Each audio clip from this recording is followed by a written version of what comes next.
Working together, we will shape the future together. Welcome to Global Forum in Tel Aviv.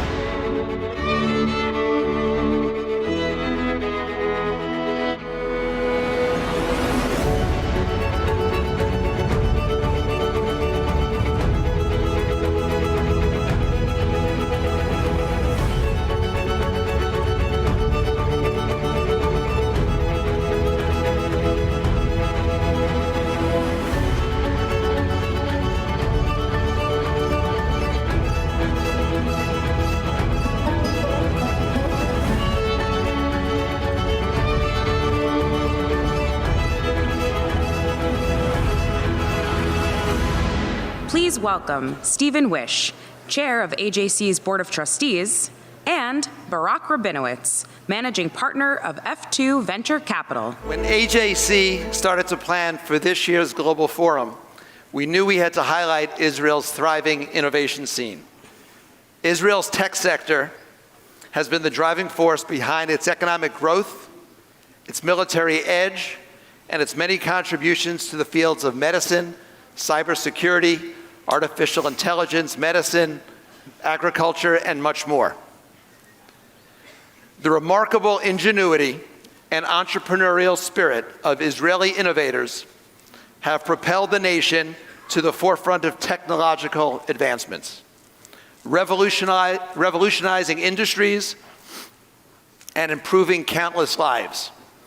And as the planning advanced, I knew exactly the right person to call, my dear friend Barak Rabinowitz and his daughter Naya. I hired Barak after I left Goldman Sachs in 2001. I helped run an organization called 9/11 United Services Group, which helped the victims of 9/11, and I hired Barak as an analyst for Morgan Stanley. He was a great analyst. I wrote him a recommendation to Harvard Business School. He got in, by the way. And then after Harvard Business School, he made Aliyah, and he has had a stellar career since, building technology companies and starting one of the leading venture capital funds in Israel called F2 Capital. And I'm very proud to say that AJC is an investor, a very happy investor in F2 Capital. And he has a wonderful wife and 3 beautiful children. Here's one of them, Naya, today, as you can see. And I spent most of my life, there she is.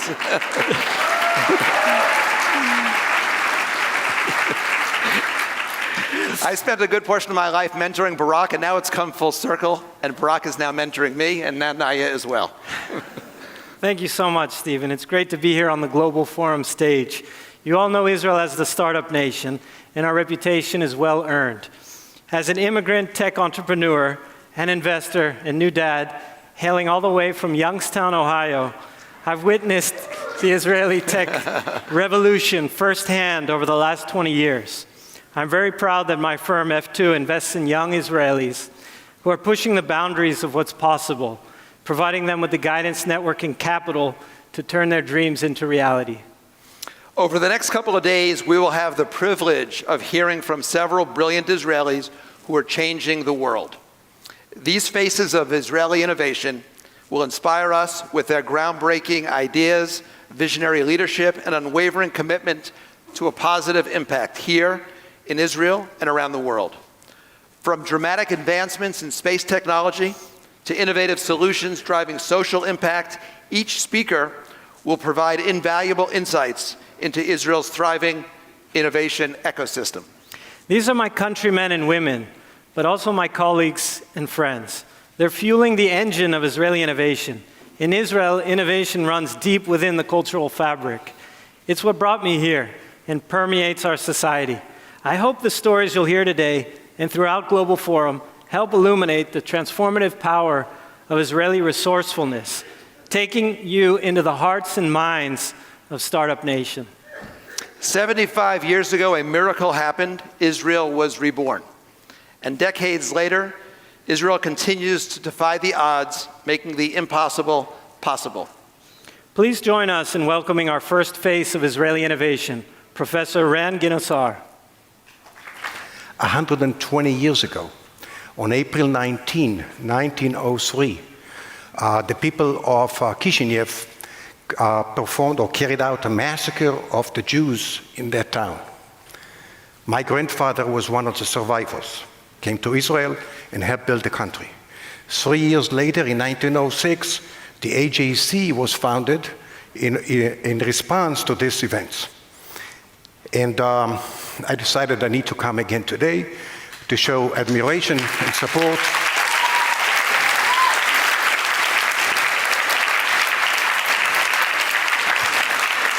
The work you're doing around the world helps me as an Israeli, as a Jew. My name is Ran Ginosar. I was born and raised in Israel. I served in the Israel Defense Forces, and I fought in the 1973 Yom Kippur War.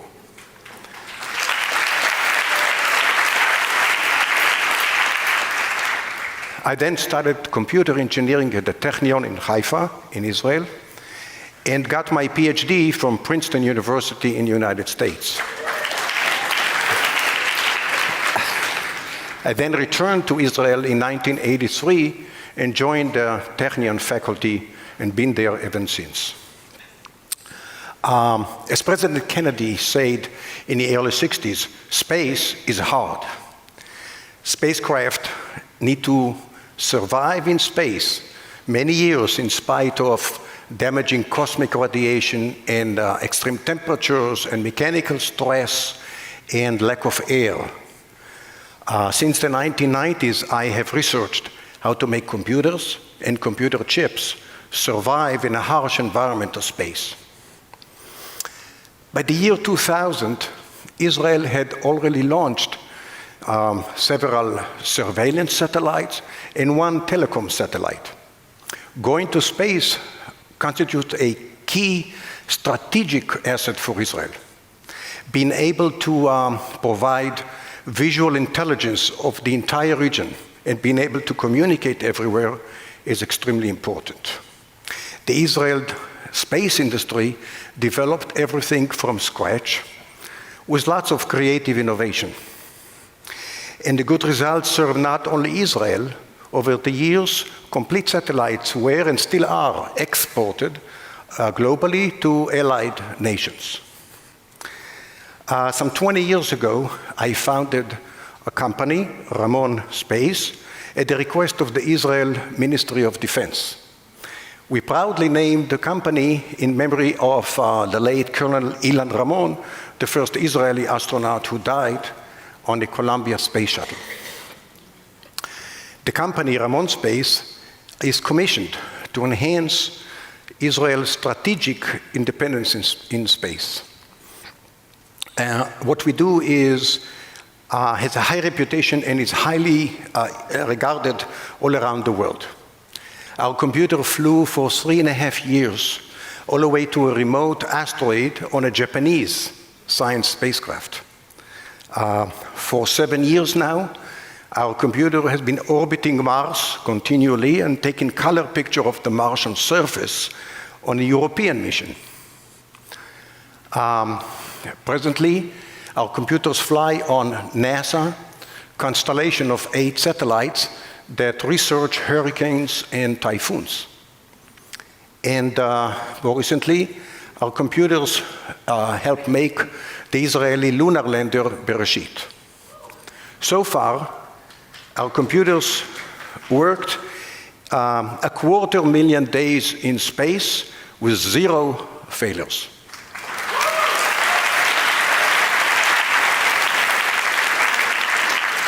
We continue to make ever more powerful computers and data centers for space, for the moon, for future human space flights, and for strategic defense satellites.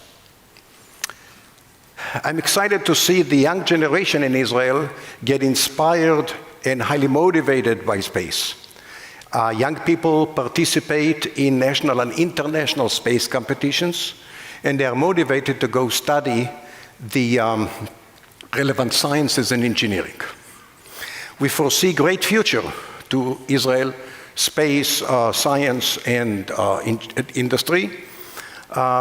Will continue to lead while collaborating with the rest of the world. As we say, Hashamayim einam hagvul. The sky is not the limit. Thank you. I hope you're enjoying this global forum as much as I am. It's been absolutely fantastic. It is my distinct honor to introduce this next special Global Forum segment. For those of you who have attended past Global Forums, you know that AJC has several meaningful awards that we bestow on exemplary individuals. This year, as we sought to honor a distinguished group of individuals who are dedicating themselves to fighting anti-Semitism, there were several AJC awards we could have selected, but we felt that this moment called for something special, and our CEO, Ted Deutsch, knew exactly what that should be. For there is one individual who stands in a category of his own when it comes to protecting and advancing the well-being of the Jewish people, someone who has dedicated his life to this mission. And that person is from our very own AJC family, David Harris.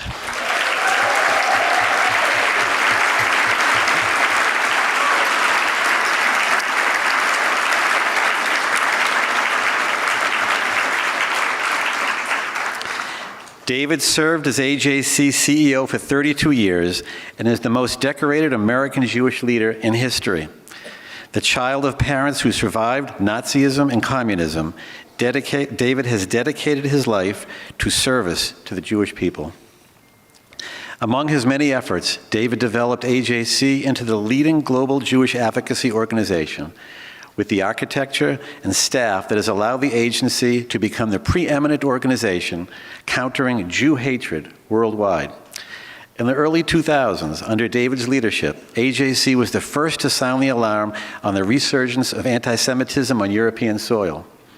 David spent decades working with government officials, including several of this evening's honorees, to ensure that they knew that fighting anti-Semitism is not the responsibility of Jews alone, but that governments had to become the first line of defense. And this is just the tip of the iceberg when it comes to everything that David has done for the Jewish people. David, you have the gratitude of generations of Jews, and your skilled leadership and advocacy will earn the gratitude of generations of Jews yet to come. I must also mention that your wonderful wife, Julieta, or Juju, another member of the AJC family, is here with us this afternoon and has been a partner and an inspiration alongside you throughout your distinguished career. It's wonderful to see you, Juju.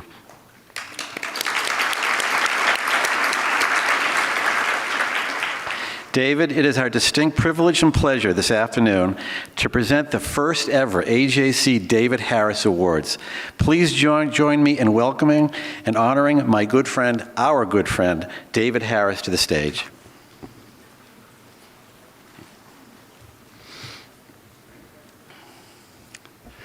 Liot am chofshi be'artzenu Eretz Zion v'Yerushalayim.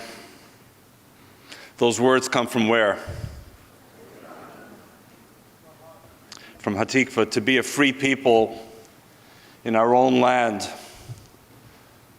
the land of Jerusalem and Zion. On the 75th anniversary of the rebirth of the State of Israel, Mazal Tov Israel. And may I suggest that those of you who wish, join me together in saying a Shechechiyonu for the fact that at this moment in Jewish history, we stand together here on the soil of Israel. For 1,878 years, 75 generations of your fathers and mothers and mine prayed, yearned, ached to see a reborn Israel. We are the 76th generation. Baruch atah Adonai, Eloheinu melech haolam, shechechiyonu v'kiyimonu v'higiyonu lazman hazeh. Thank you, Sovereign of the universe, for sustaining us, enabling us to live to this precious day, and may I add, sharing it biyachad, together. Thank you, Michael Tickner, my longtime friend, for what you said and for the friendship, and the partnership, and the trust that it bespeaks. Thank you, Ted Deutsch, my worthy successor, for participating in this new award. I wish you only mazal. Good luck, Ted. We all depend on you. I want to give a special shout out to two superstars of the AJC Dream Team, Bel Yoeli and Daniel Silver.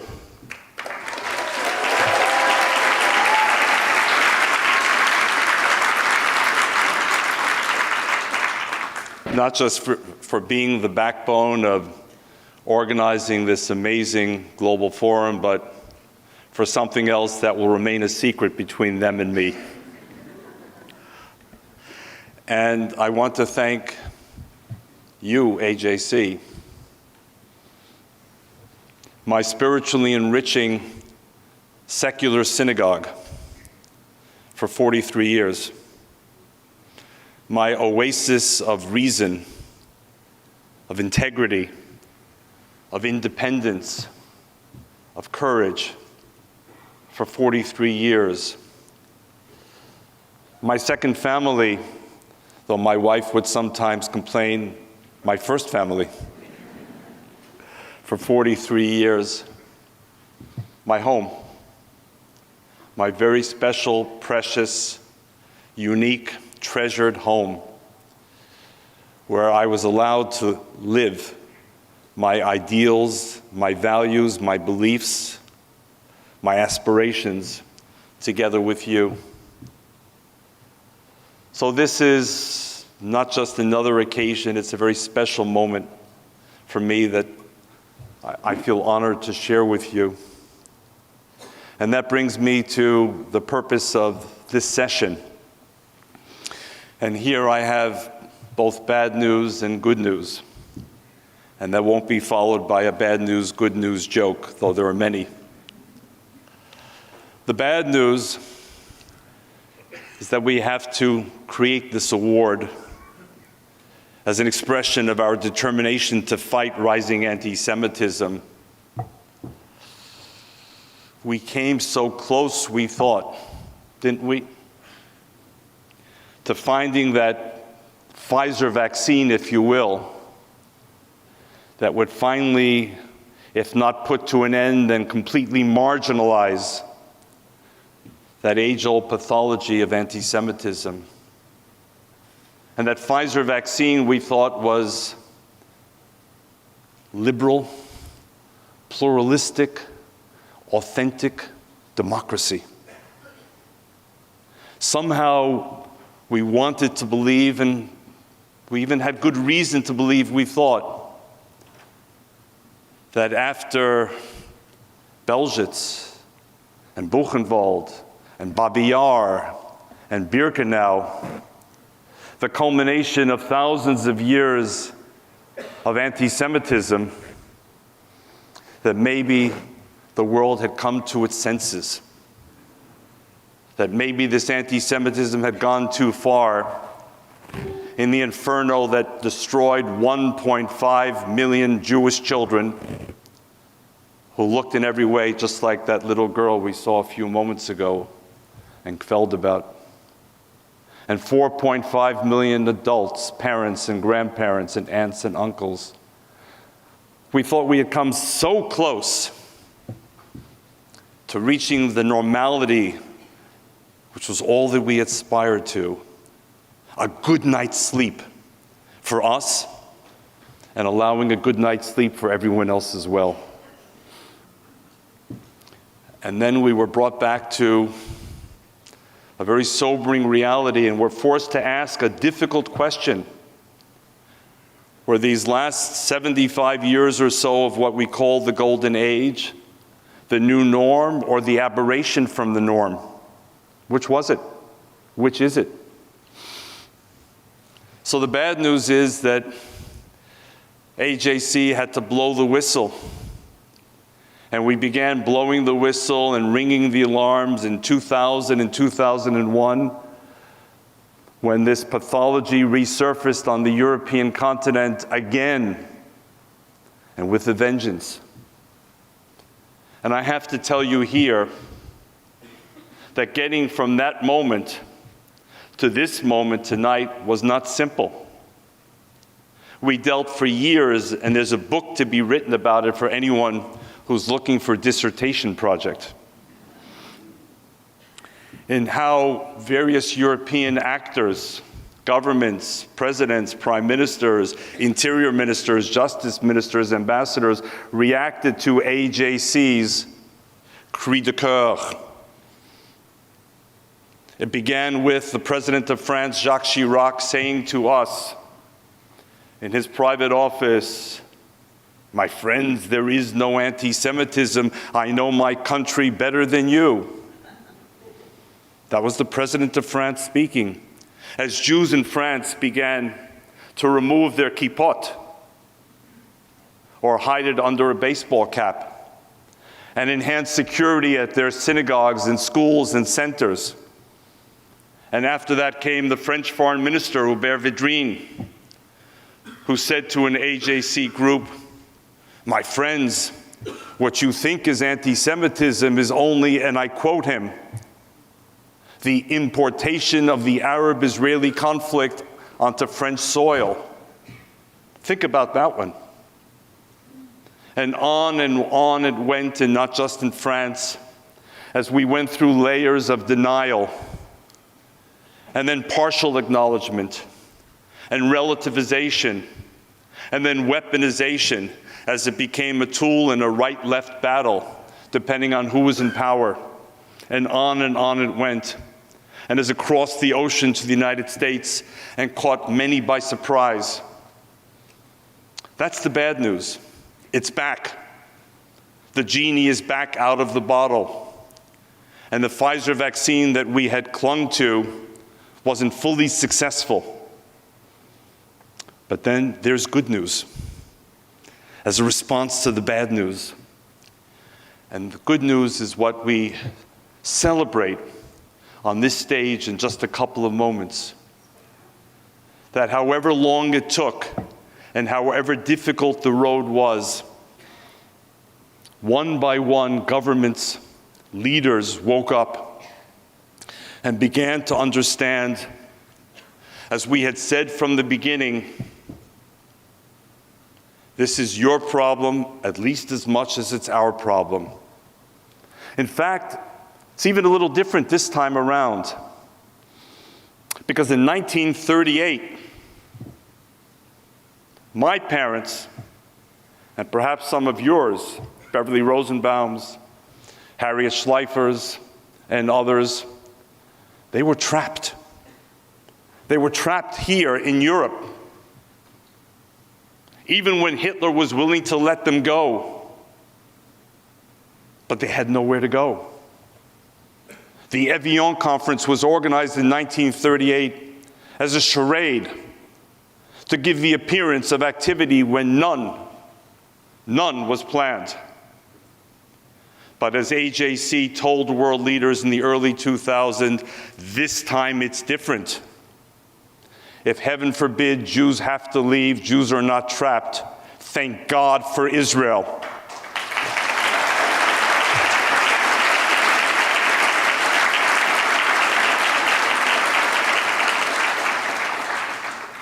But then we added, but where will Europe go? Where will the Europe of the post-war Enlightenment, the post-war protection of human dignity, the post-war peace project, where will Europe go? This is not our fight to be fought alone. This is your fight to be led by you. And one by one they woke up. And then it came across the Atlantic Ocean. And American Jews, too, were to some extent caught fast asleep because we were so privileged in our belief in American exceptionalism and the extraordinary success of American Jews, and rightly so. And yet, they still wouldn't let us sleep at night, would they? And so, as much as it's bad news, it's good news to know that there are people who represent powerful institutions and governments who are ready to wage the fight alongside AJC and others who have the courage, the will, the determination to say, never again, but to mean it. Because as we are here in Israel, Ein brera, we have no choice. We owe it to that young girl, we owe it to your children and grandchildren, and we certainly owe it to my and my wife's grandchildren to stand up and fight as strongly, as committedly, as perseverantly, as proudly as we must. And I have no doubt, because I'm an AJC believer, that as long as AJC is strong, our grandchildren, Juju, are protected, for which I want to thank you. And on that note, I'd like to invite to the stage another member of the AJC staff dream team, and perhaps, hint, hint, a future candidate for this award, Holly Hufnagel. Holly?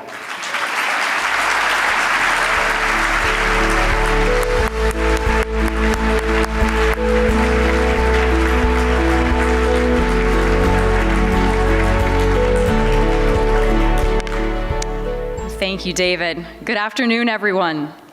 We will be honoring 7 esteemed individuals who are special envoys or coordinators tasked with the vital responsibility of making the world safer for Jewish communities, fostering Jewish life, and promoting pluralistic societies where Jews and all people are protected. The honorees are Ambassador Deborah Lipstadt, United States Special Envoy to monitor and combat anti-Semitism.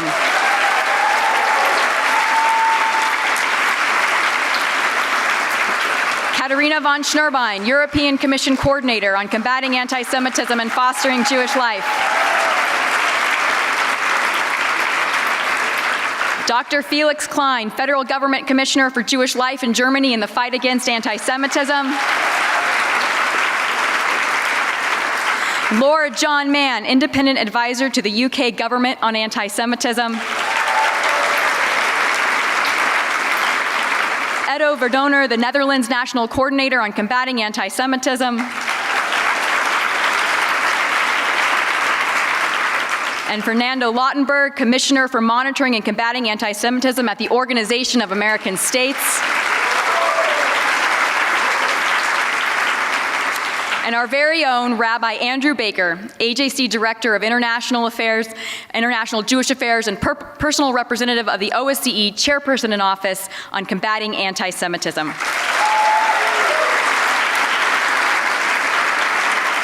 And now, ladies and gentlemen, please join me in welcoming back David Harris and the recipients of the inaugural AJC David Harris Award.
would now like to introduce Katarina von Schnurbein, European Commission Coordinator on Combating Anti-Semitism and Fostering Jewish Life, to accept this award on behalf of the envoys.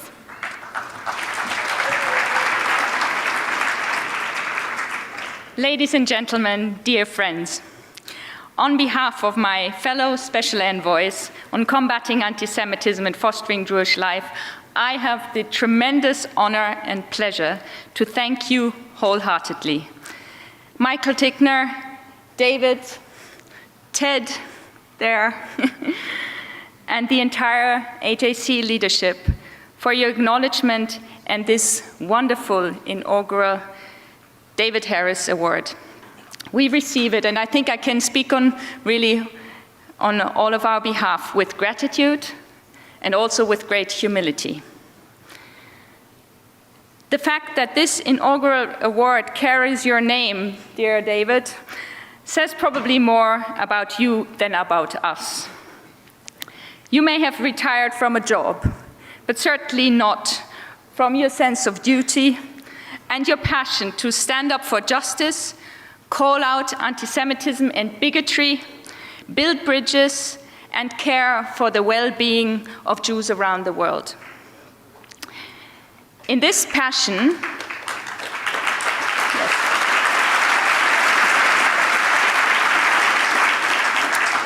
it is this passion and this sense of duty that we share as representatives of national governments and of regional organizations, the OIS and the EU. And these organizations are convinced that it is, in the first instance, and David mentioned it already, for state authorities to fight anti-Semitism, and it is not to be left to the Jews. When I was appointed in 2015, one government in Europe had an action plan on anti-Semitism, Norway. Today, the European Union has a strategy with almost 100 actions, and we are determined to globally address all forms of anti-Semitism and to foster Jewish life.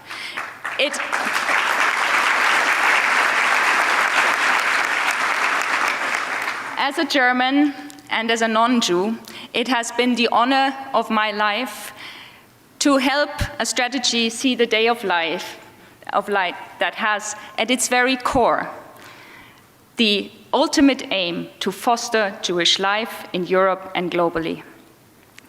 Today, all 27 EU countries have committed to putting forward actions and strategies, and more than half of them have already done so. Many countries and cities are developing action plans. Police and teachers are being trained to recognize anti-Semitism. Football clubs, universities, and businesses are adopting the IHRA definition of anti-Semitism.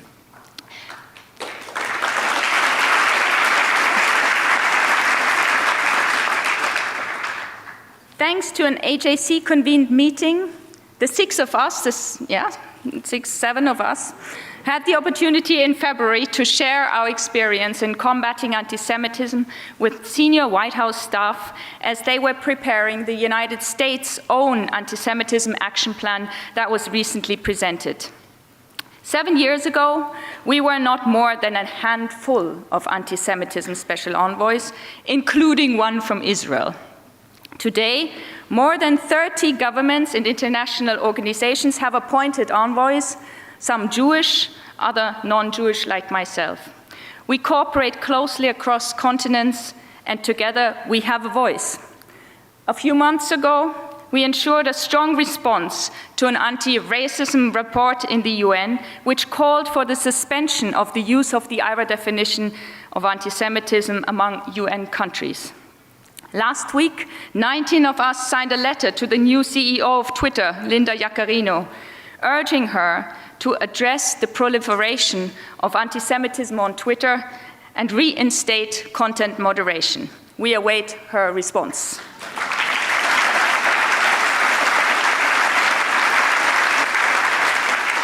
None of this would have been thinkable a few years ago. That we are where we are today is also thanks to the AJC and to the relentless work of David Harris over the past 4.5 decades, convincing governments of their responsibility. And it is thanks to the determination of great AJC colleagues like Rabbi Baker and like Holly Hofnagel that we can do so together. So once again, many thanks to you and to the whole AJC family for this precious award. It is a strong encouragement to redouble our efforts in working towards Tikkun Olam, a planet free from anti-Semitism.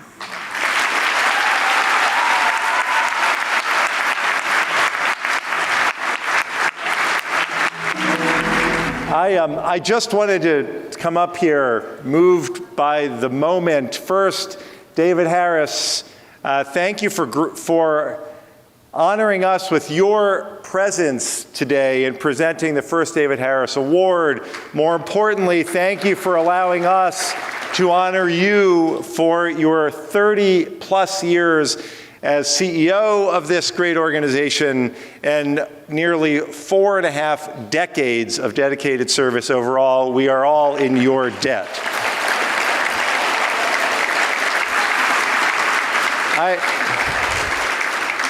I also want to thank the special envoys. Katarina, thank you for speaking on behalf of all. It is a remarkable feat if we stop just for a moment to think about the power of the world coming together, as we just saw on the stage, and thinking about the work that's done on a daily basis in countries around the world to combat anti-Semitism. Katarina, to you and to all of the envoys, congratulations on being not just honored here today, but being the first recipients of the David Harris Award. We are grateful to all of you for the incredible work that you've done and will continue to do. And finally this, the work around the world that was described here today was so important, but as Katarina touched on, we are at an incredible moment here in the United States.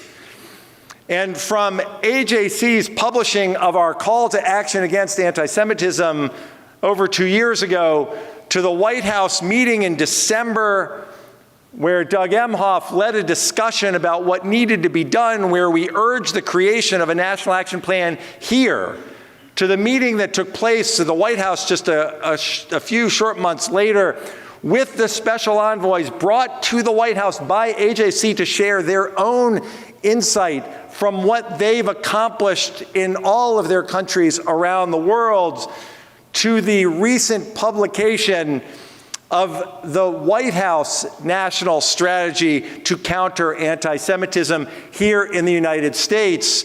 We should all be immensely proud of the work that AJC has done to get us to this point, but I wanted to just come up here today to announce what we will do next, which is the launching of the next phase of this process.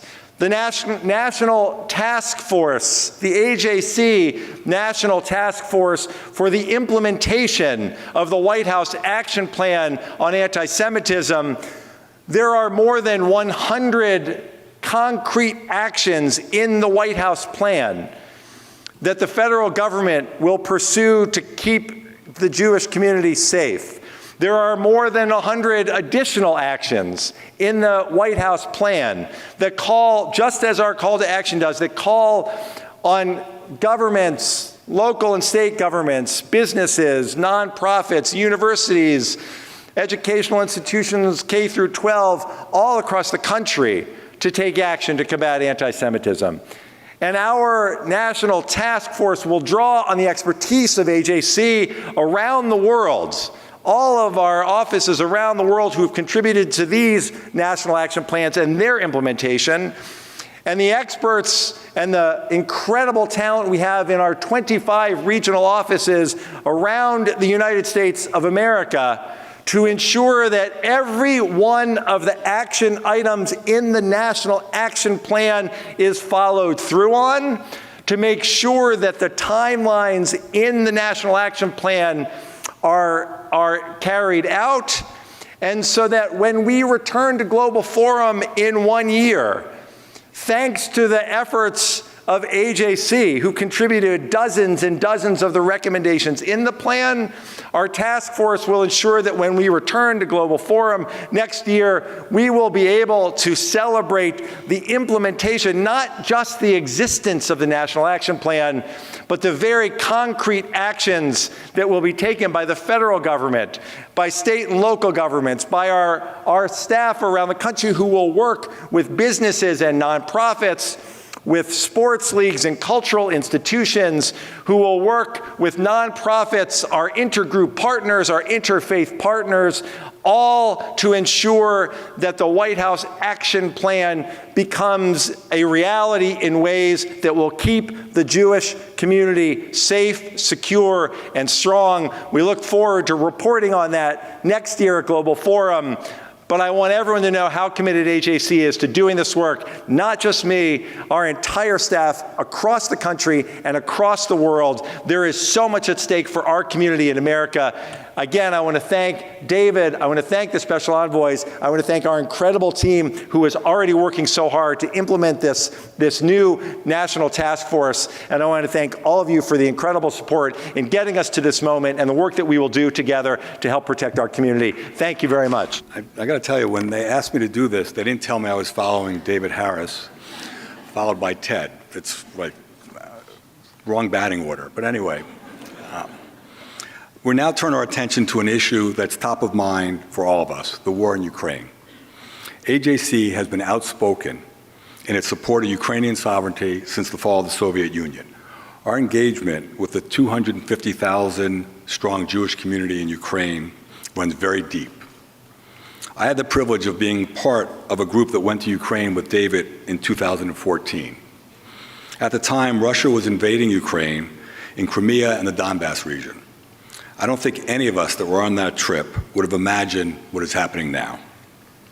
When Russia commenced its brutal, unprovoked war of aggression, AJC immediately sprung into action.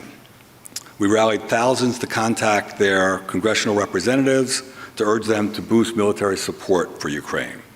David led 2 humanitarian missions to the Poland-Ukrainian border, and we sponsored 2 flights to Israel for hundreds of Ukrainian Jewish refugees, which I had the privilege of experiencing personally when I flew with 141 of them from Budapest to Tel Aviv last April. And thanks to the generosity of the AJC community, including many of you here today, our Stand with Ukraine Fund has raised over $2.5 million.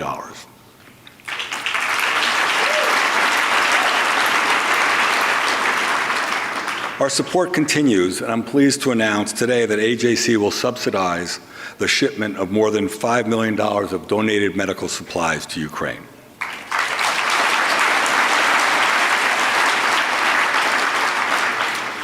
Critical to the ability of Ukraine to withstand this brutal assault by Russia is the courage of the Ukrainian people. Medical supplies, money, and military support are obviously important, but it is the strength and resilience of the Ukrainian people that is most important in making the difference. I am therefore honored to introduce Boris Lojkin, who is president of the Jewish Confederation of Ukraine and a very longtime friend of the AJC. Then we will hear the experiences of 2 Ukrainians who are in Odessa and Kyiv, respectively, who will participate in a live recording of AJC's podcast, People of the Pot. Please join me in welcoming Boris. Thank you.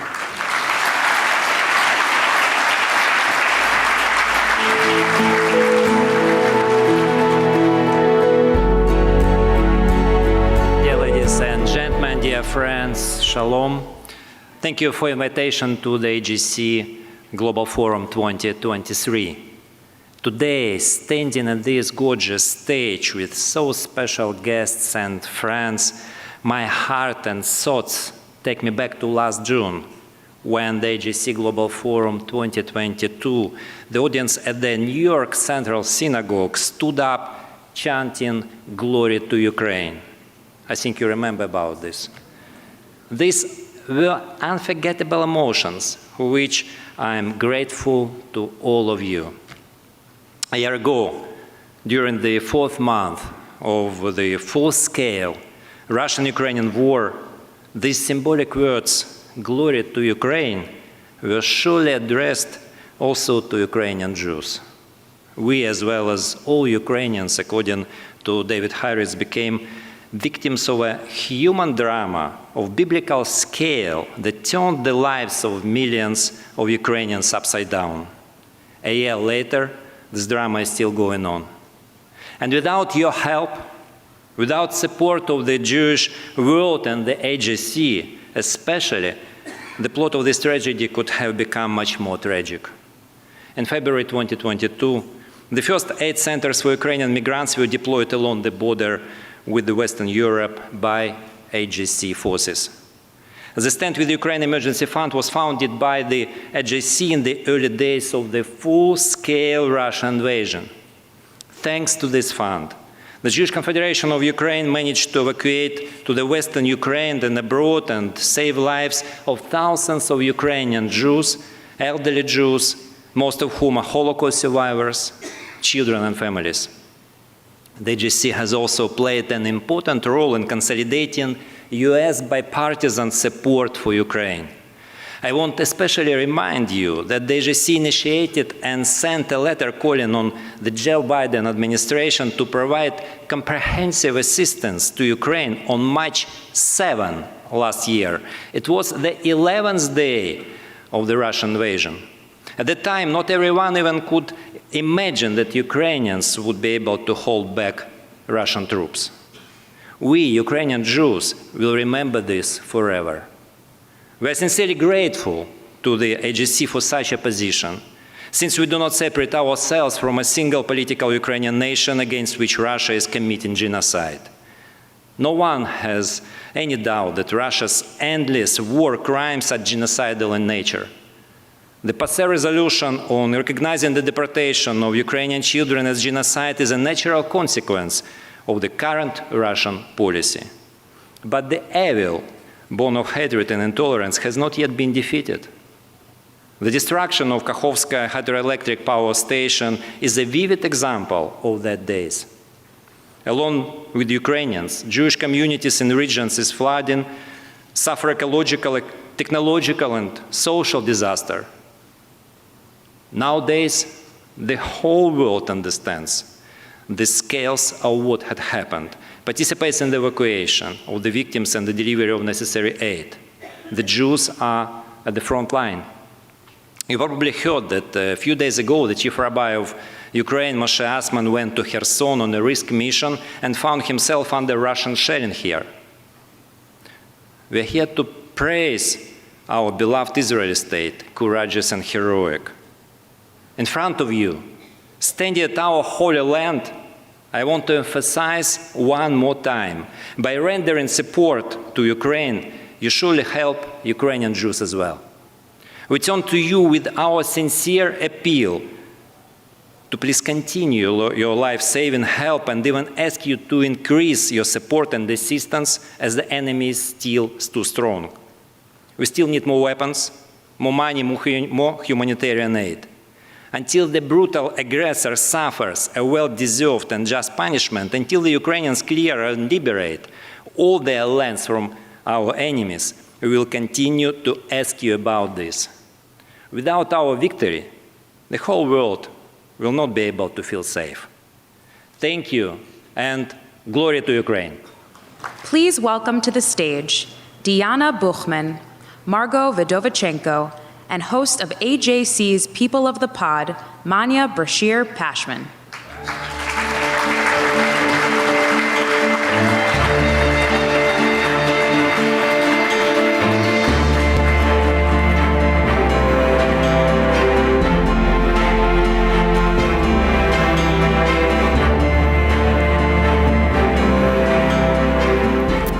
Good afternoon. Today, on the AJC Global Forum 2023 stage, we will record the first of 2 special episodes in front of a live audience here in Tel Aviv. With me on stage today are 2 extraordinarily courageous women whose lives were turned upside down on February 24th, 2022, the day Russia invaded their home country of Ukraine. They packed up what belongings they could, left behind their lives, their fathers, and started to rebuild here in Israel, a country they never expected to call home. Diana Bookman and her two sons, ages 9 and 10, lived in the seaside city of Odessa, Ukraine. For some time, she ran a Jewish orphanage, as well as one of Ukraine's hottest nightclubs. Her first husband wanted to make Aliyah, but she did not, and so they divorced. But when Russia invaded her home and she fled, like so many others, her plans changed. Diana and her sons now live in the Jerusalem suburb of Piskat Zev. Margot Vidovichenko was living the ordinary life of a Ukrainian teenager in the capital city of Kyiv. Her mother married an Israeli citizen, and at the time, assured Margot and her brother that she would not join him in Israel until they were older. When Russia invaded, Margot, her brother, and her mother found themselves on an unexpected journey to the Jewish state. Please welcome Diana and Margot to People of the Pod.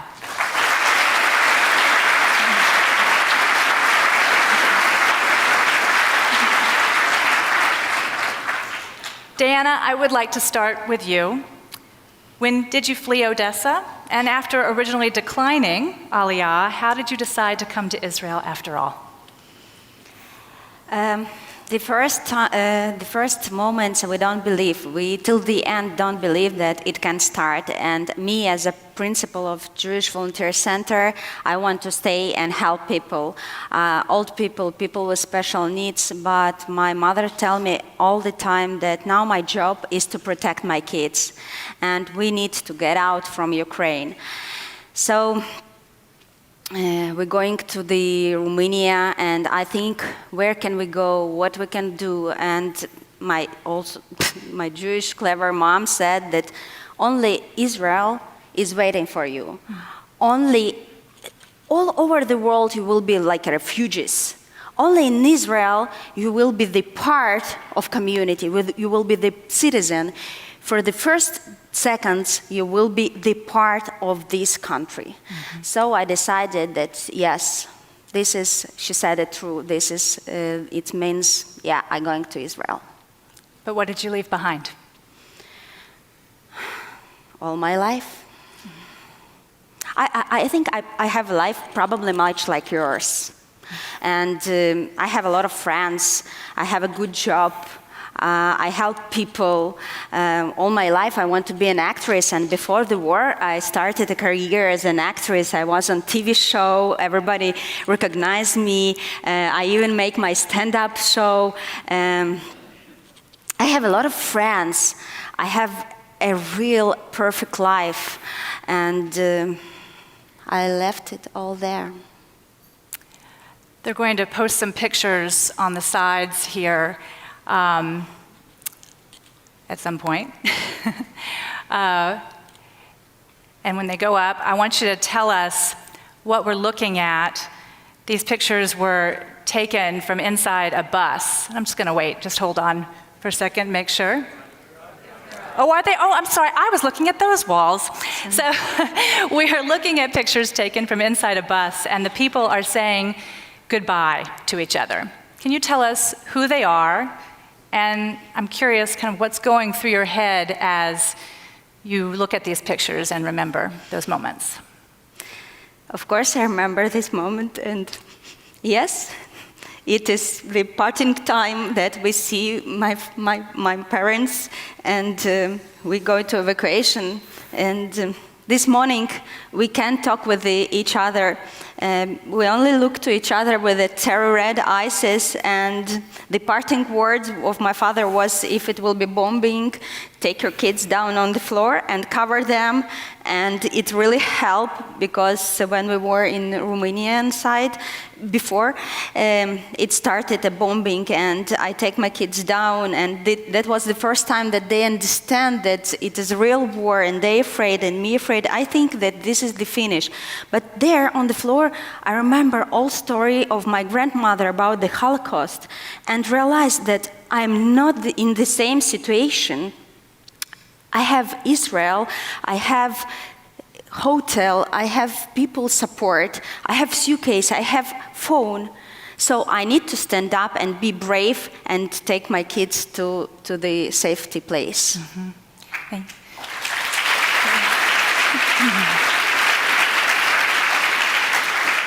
Thank you for taking us back to that moment. I know that was really challenging.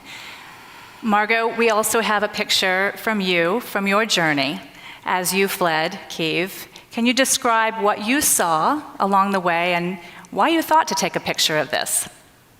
Well, on the picture, we can see the main and the central road in Kyiv. This road was used by many people to go to work, to go to the city center, to go to school. I was using it every day to go to school, like for about 5 years. And this military equipment was left on the streets of Kyiv, on the roads of Kyiv, when Russian forces were advancing really rapidly, according to their plan to take Kyiv as fast as they can. The plan's name was Kyiv for 3 days. That's why, as a result, they failed, and they left a lot of military equipment, cars, tanks broken on the streets, and this is a really bright example of it. This place is located really next to my home, where I've been living for a while, and it's really hard to see this road so empty, because it's usually crowded and many cars, because everyone is going somewhere using this road. Must have been really stunning to see this. Can you describe the life that you left behind in Ukraine? I think as everyone who left Ukraine, they left a lot of things there. First of all, I left some members of my family. For example, my dad, he's still working as a surgeon in a Kyiv's hospital. He's working there during the whole wartime. He's helping people, saving their lives, but I really miss him, and I don't have an opportunity to see him. I know for how long. But yeah, I've also left our apartment that gave me a huge feeling of comfort and of warmth and coziness, and of course my family that I really miss. They're still there. How have you adjusted to your new life here in Israel? My life changed a lot when I came to Israel. First of all, I came to school. It's located in Tel Aviv. I made there a lot of new friends. I made friends even with people from Russia. It was a big challenge for me to have these friends, but they're really great people, and I'm really happy that they're in my life.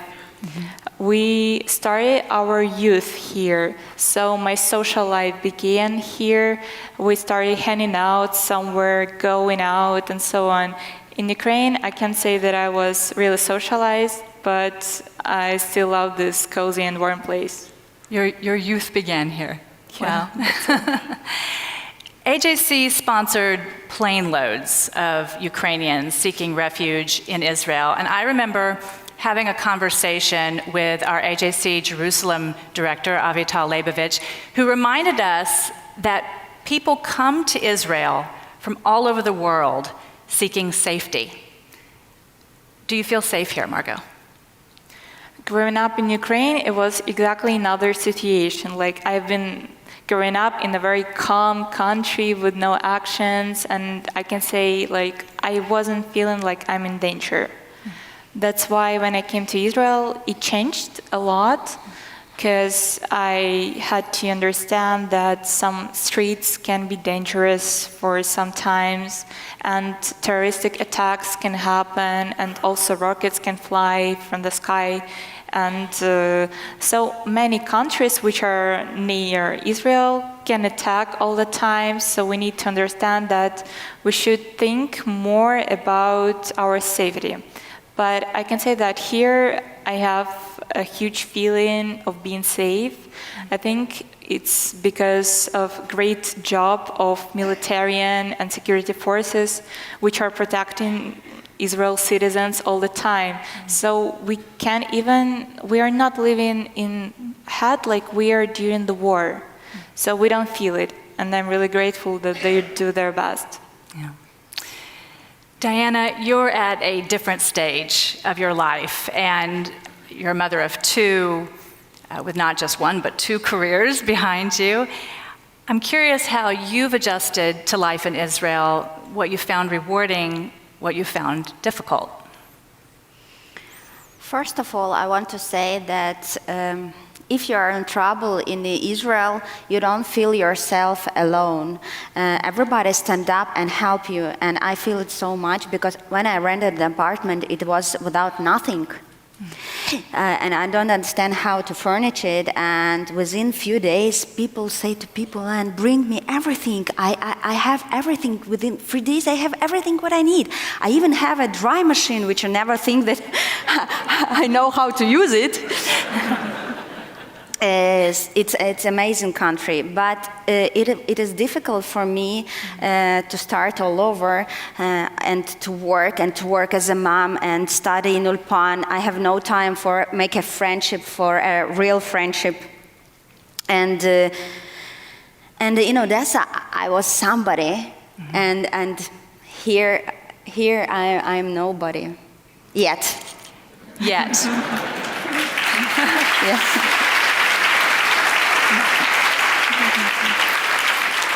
I'm so glad you added the yet. That's very important. How have you adjusted to the there's a different rhythm of life here in Israel. I mean, the slower pace approaching Shabbat, for example. I'm curious how has that adjustment been? How has it changed your lifestyle? Here you feel all the magic of this land. It's magical land. The first months, I think I live near the hotel. I pray every day because I don't have meaning of my life. What next? What I need to do? I can't live, and all the day I pray near the hotel, and I have an answers. And wow, it's amazing. It's easy to keep a Shabbat. Everywhere is kosher. Wow. We have in Odessa, we have 3-4 restaurants, few shops, and here I can eat everything and don't think, oh God, my God, Hashem looking for me. And what about Shabbat? You even can't go out. If you even don't want to keep a Shabbat, you can get out because everything is closed. And my first Yom Kippur was amazing. I never see all the people, no cars, all the people going through the city and walking. Everywhere is people. Nobody on phone, nobody on cars. It's like Mashiach come, really. Margot, that's wonderful. Margot, as you said, your father is a surgeon still in Kyiv. Do you plan to go back home as soon as it's safe? Yeah, my dad, he's working as a surgeon still, and I really miss him. And as soon as possible, I'd like when the war ends, I'd like to go home to visit my family, to visit my friends, to see my dad finally. It would be great. And but talking about plans, I'd like to stay here, to continue my life here, to get an education here, to become a doctor here, and to continue keep in touch with people which I met exactly here. So Kiev has always been my home, but it seems like Israel became the second one. Wonderful.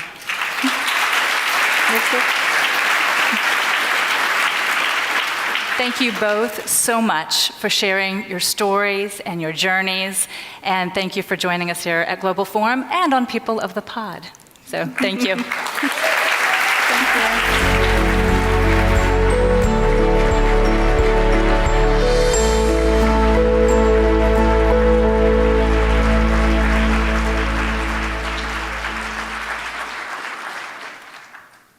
Please welcome Chair of Matnat Chaim, Rachel Heber.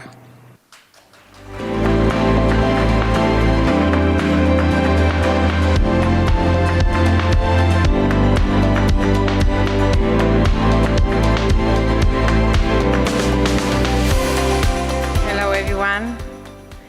Matnat Chaim, the gift of life, was founded in 2009 by my husband, Rabbi Yeshayahu Heber of Jerusalem.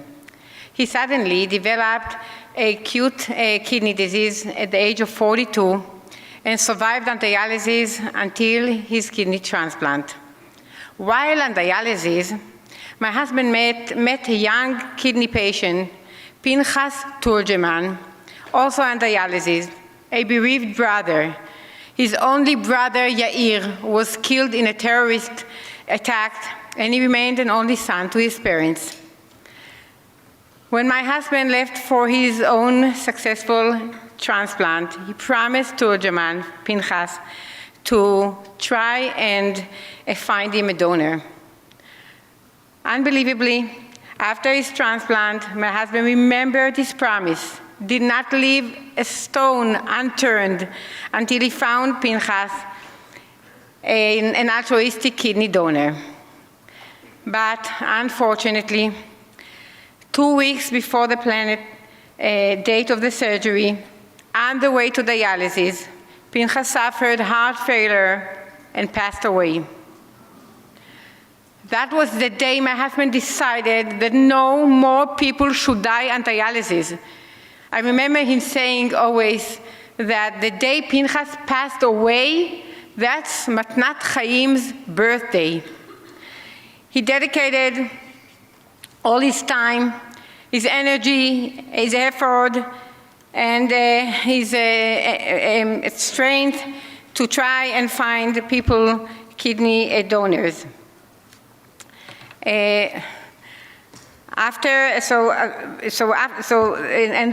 how he founded Matnat Chaim, to promote live kidney donations and eradicate waiting lists for transplant patients, for kidney transplant patients.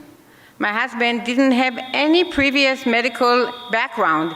He was an educator, a principal, devoted to his work, but his will to save the lives of people with kidney problems saw no limits. 3 years ago, in April 2020, my husband passed away from COVID-19, age 55. Before the levaya, before the funeral, I said to my son, Abba is not with us anymore. He passed away, but Matnat Chaim will not die. Because I knew that's the will and that's the dream, and I slipped into his big shoes.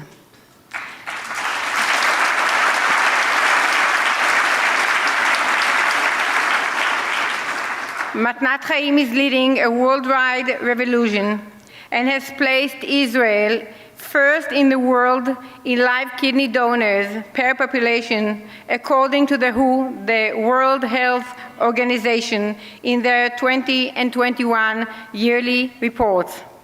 More than 200 kidney transplants from live donors are performed yearly through Matnat Chaim.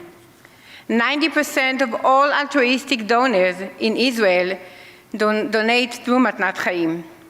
Thank God, until today, 1,450 people, angels, I would say, have donated a kidney.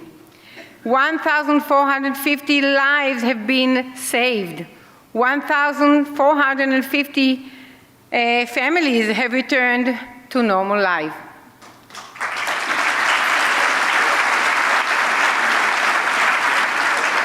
Very often you could hear a donor saying to his recipient, 45 years, your kidney was in my body and now I'm returning it to you. I want to share with you a short story. A few years ago, a 50-year-old woman came to our house showing an interest in donating a kidney. She told us that she and her husband made aliyah from New Jersey to Israel. They were married for nearly 30 years, but were not blessed with children. She wanted to create a life, to bring new life to the world by donating a kidney. That's a way to bring life to the world. Another way, she requested one condition. She wanted to donate to a young person who will have children And his children will be sort of a continuation for her and for her husband. We matched her to Victor. Victor was a young 25-year-old man on dialysis. She donated her kidney to Victor. And they met the day after the surgery in the ward. Victor, with tears in his eyes, came up to her and told her, "Toda rabba ima." Thank you so much, Mother. Kaden burst out crying and said, "For years and years, I'm dreaming. I'm waiting for someone to call me Ima, to call me a mother." Every week from then, Victor calls Kaden, his donor, and says to her, "Shabbat Shalom, Ima. Shana Tova, Ima. How are you, Mother?" 2.5 years ago, Victor had a baby girl. And this little girl has three grandmothers. His mother, his mother-in-law, and Safta Kaden, Grandma Kaden.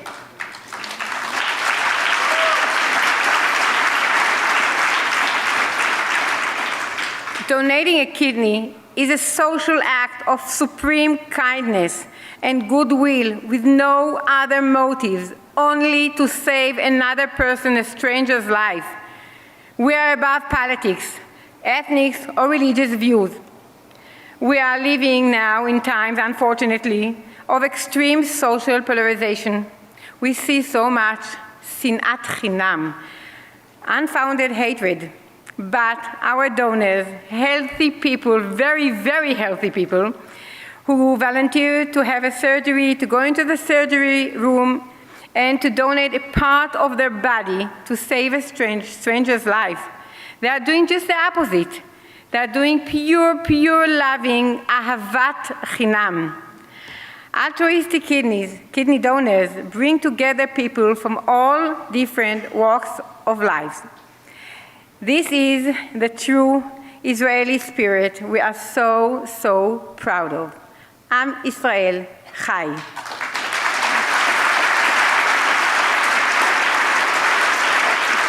And thank you, AJC, for the opportunity.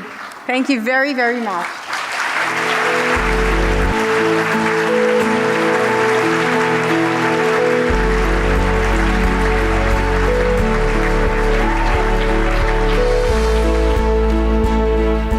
Please welcome Oshrit Ben Harush.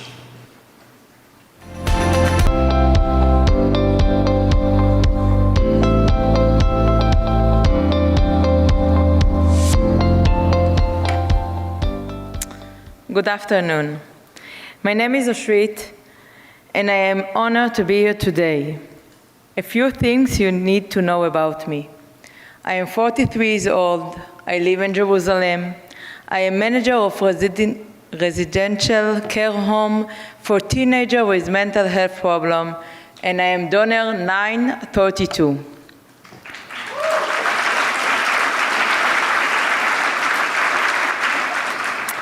Usually, I am not a person of words, and you should also know I don't speak English so well. So I hope the combination of these two will not become a disaster. When I ask why I donate my kidney, my answer was simple. I have two, and I only need one, so why not? I tried twice to donate, but I was forced to push it off both times. On the third time, I was successful.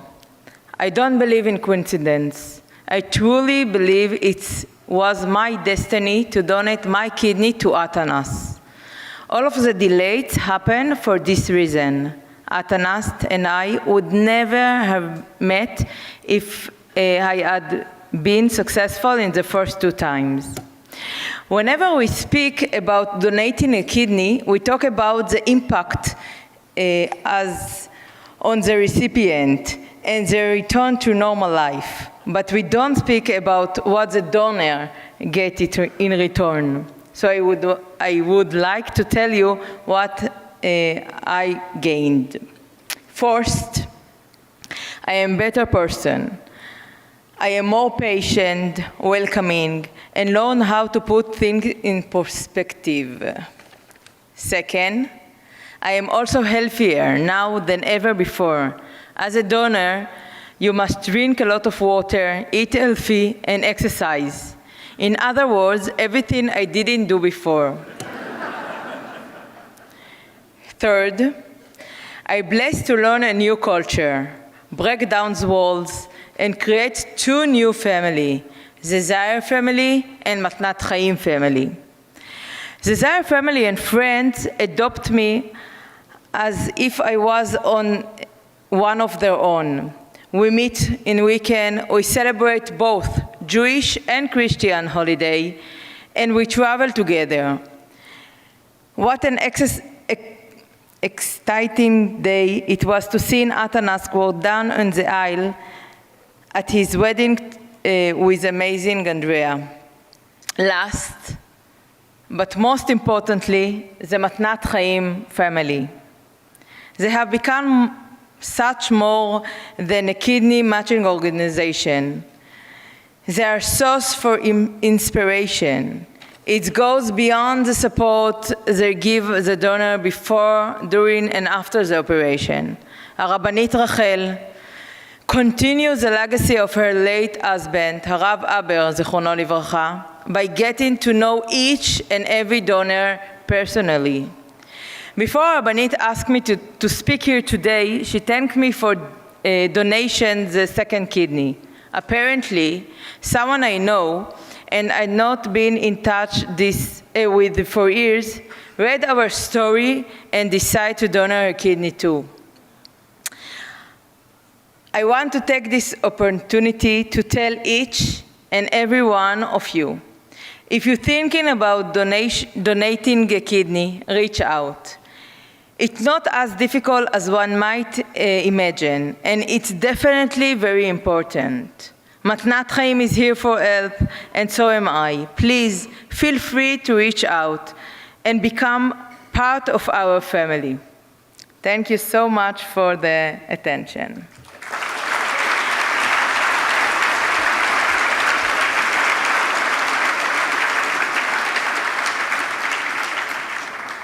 Please welcome my dear friend, Atanas.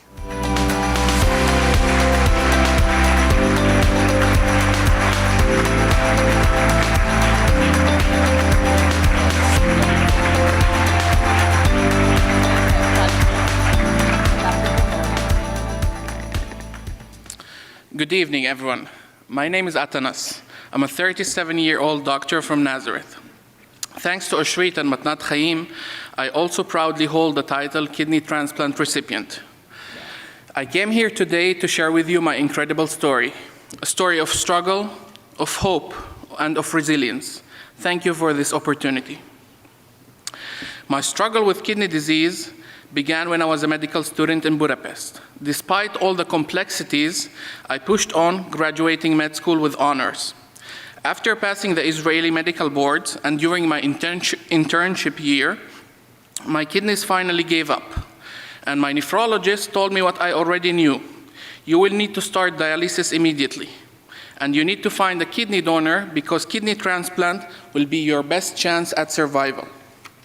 Ironically, on May 17, 2020, on the very same day I was supposed to marry the love of my life, Andrea, in a dark coincidence, it was the day I was rushed into a surgery so they can place a dialysis catheter in my abdomen. Being on dialysis made me feel extremely sick. I had to take some time off my job at the hospital. But being me, I refused to stay at home feeling hopeless. I managed to have the dialysis machine brought to me at home, and I started connecting daily for 9 hours so I can go back and work at the hospital.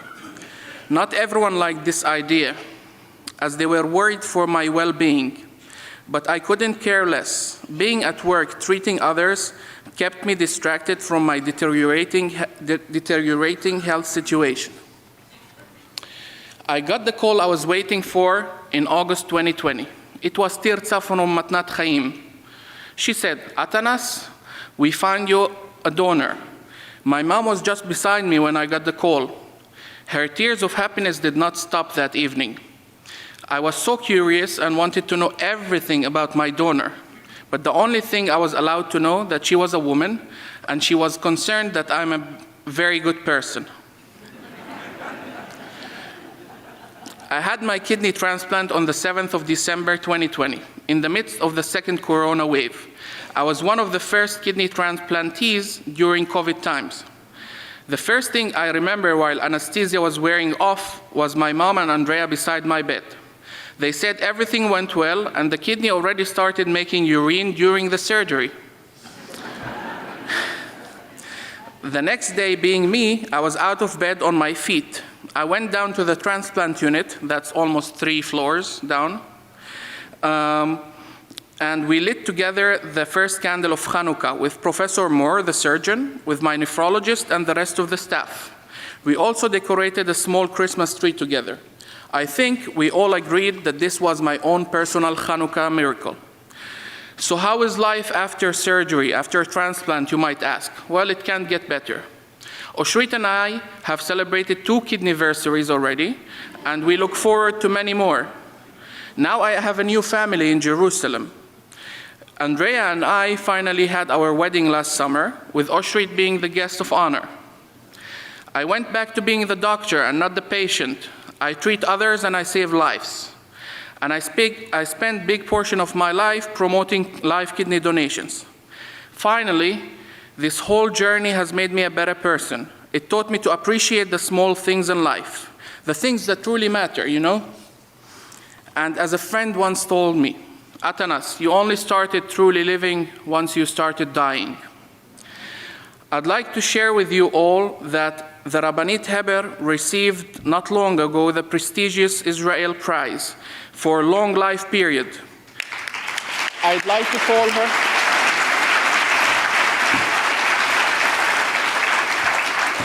I'd like to humbly call her to the stage for a joint photo.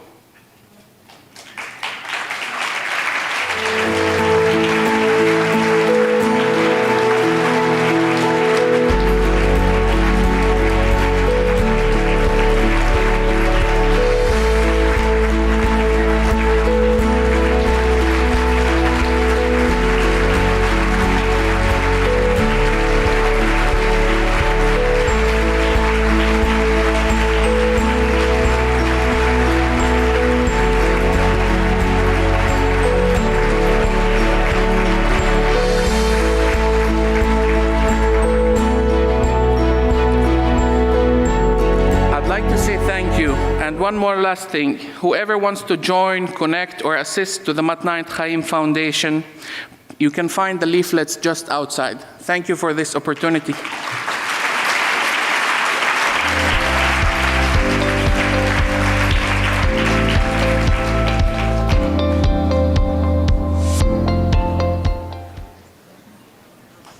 Dear participants to the AJC 2023 implement. Allow me to begin by thanking the American Jewish Committee for the invitation to address your global forum. It is an honor to speak to your distinguished gathering, but it is above all an opportunity for me to express my country's sincere appreciation to the AJC for its true friendship towards the Kingdom of Morocco. Indeed, the relationship between Morocco and the AJC is long-standing, built on decades of fruitful exchange. It has allowed us to build a large network of meaningful friendships within the American Jewish community that have become some of the best advocates of a strong and enduring Moroccan-American partnership. For more than 30 years, we have had the pleasure of welcoming great diversity of your delegations across all sectors, from board members to young leaders, business people, and civil society actors. The latest visit took place only a few weeks ago with an important AJC delegation led by my dear friends Jason Isaacson and Michael Feldstein. The particularity of this trip was the visit that the delegation paid to Dakhla in the Moroccan Sahara, where they met with local authorities and civil society leaders, and they were able to witness for themselves the development, growth, and prosperity of Moroccan southern provinces. Excellencies, ladies and gentlemen, I would like to share with you 3 thoughts and messages as a humble contribution to the work of your forum. The first message is about the human ties between Morocco, its Jewish community, and Jews around the world. As you all know very well, Morocco has historically been a land of coexistence, where all Moroccans, Muslim and Jews, lived in peace and harmony under the protection of the Moroccan monarchs. Moroccan Hebrew traditions are respected, protected, and promoted in the kingdom. It is indeed a component of the Moroccan identity, as underscored by the 2011 Constitution of the Kingdom. In Morocco, our Jewish community has its own ecosystem, including synagogues, schools, yeshivas, courts, kosher food and associations, which allowed it to lead a normal life. Under the leadership of His Majesty King Mohammed VI, over 15 synagogues and 168 Jewish cemeteries and holy sites were renovated. In the same vein, His Majesty the King established in July 2022 3 institutions aimed to consecrate the Hebraic affluence of the Moroccan identity. The first institution is the National Council of the Moroccan Jewish Community, to oversee the management of community affairs. The second institution is the Commission of Moroccan Jews Abroad, to strengthen the links of Moroccan Jews established abroad with their country of origin. And the third institution is the Moroccan Judaism Foundation, to promote the Judeo-Moroccan heritage, safeguards its traditions, and preserve its specificities. These bonds between the people are the driver behind the strong ties Morocco has built with the Jewish community around the world. The second message is about the relation between Morocco, the USA, and Israel. Morocco and the USA are strong allies, with relations dating back to 1777, making of Morocco the first nation to recognize the independence of the United States. Similarly, and as I spoke about before, the links between Morocco and its Jewish community are also historic. Therefore, the trilateral declaration signed on the 22nd of December 2020 by Morocco, the USA, and Israel came as a natural evolution of these relations and ties, which makes the decision to re-establish relations with Israel truly based on convictions as underlined by His Majesty the King. Since then, bilateral relations with Israel have been flourishing at all levels. Through official visits, we had more than 12 visits of high-ranking officials from Israel in 2 years. 30 agreements have been signed. Trade has witnessed an unprecedented growth by 160% over 2 years. And the people-to-people relation has increased, with a 5-fold increase of Israeli tourists visiting Morocco. And these relations, would it be with the USA or with Israel, are bound to grow further. And here comes the role of the AJC. The constant support that the AJC has always expressed to Morocco is based on the recognition that we are linked not only by shared strategic objectives, but also by deeply rooted people-to-people ties. This solid foundation of people-to-people ties is the ultimate key to success. It lies at the heart of the genuine momentum that has stimulated Morocco's growing cooperation with Israel. As we are among friends, allow me to call on you to also do your part in this dynamic. I believe there is still a great potential for the American Jewish community to play a greater part in accompanying the trilateral process. The third and last message is about the regional dynamic that the normalization agreements created. The normalization agreements between Arab countries and Israel created an incredible momentum for peace and prosperity in the entire region. After decades of war and hatred, there is now a unique opportunity for peace. Through dialogue and cooperation, the people of our region can finally reap the fruits of real peace, which can be seen and felt in their everyday lives. And this would certainly offer the best incentive to those in the region and beyond, watching closely and wondering whether to join our endeavor. Widening the circle of peace in the region remains an objective which we should all strive for. To do so, we have to promote coexistence and fight all actions that feed violence and hatred, avoid useless provocations, and particularly in Jerusalem. Under the visionary leadership of His Majesty the King, Morocco will continue to play its natural role as a staunch supporter of peace, stability, and cooperation in the region.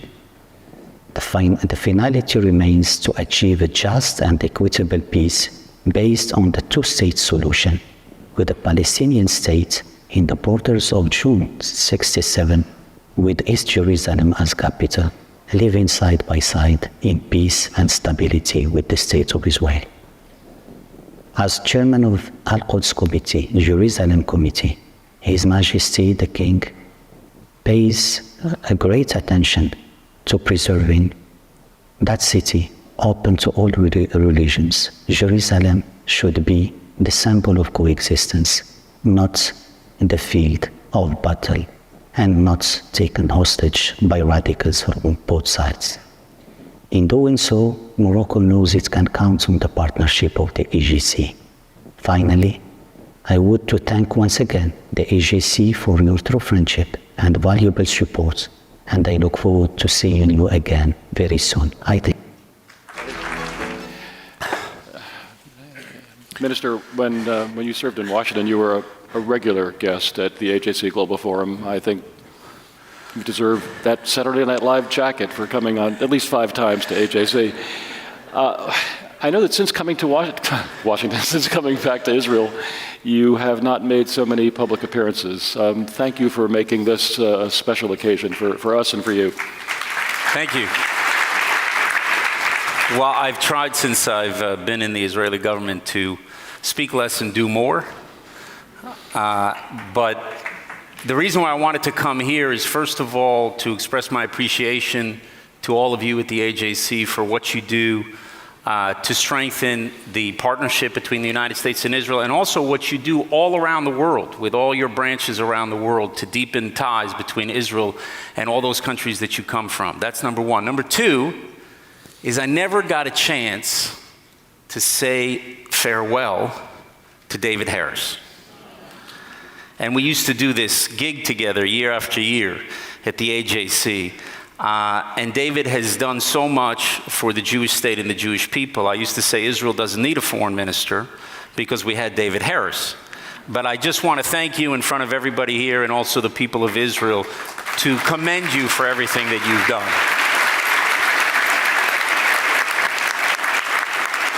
Now, the other thing I wanted to say is I never got a chance to congratulate in public Ted Deutsch. David left very big shoes to fill. And the day I found out that you had succeeded, I know it's hard to leave Congress, but that you had succeeded in getting Ted Deutsch, Congressman Ted Deutsch, to join the organization, I could not think of a better replacement. And I want to thank all of you, I want everyone here to understand how much Ted did in the United States Congress to strengthen the relationship between the United States and Israel, to keep it on a firm bipartisan footing, which it should always be.